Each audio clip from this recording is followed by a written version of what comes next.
గతి లేని సంసారం వెళ్ళనీయగలం కానీ శృతి లేని సంసారం అస్సలు ముందుకు వెళ్ళదండి, ముందుకు సాగలేదు.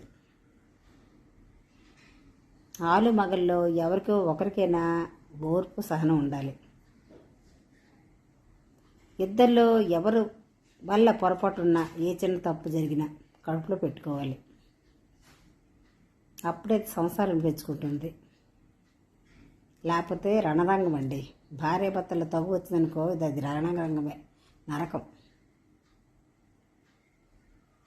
ఇద్దరిలో ఎవరికి ఒకరికైనా ఓర్పు ఉండాలి. ఒకరికి కోపం వస్తే ఒకరు తగ్గాలి. తర్వాత మంచిగా ఉన్నప్పుడు తన మనసు ఎంత బాధ పెట్టిందో ఒకరికొకరు చెప్పుకోవాలి మంచిగా.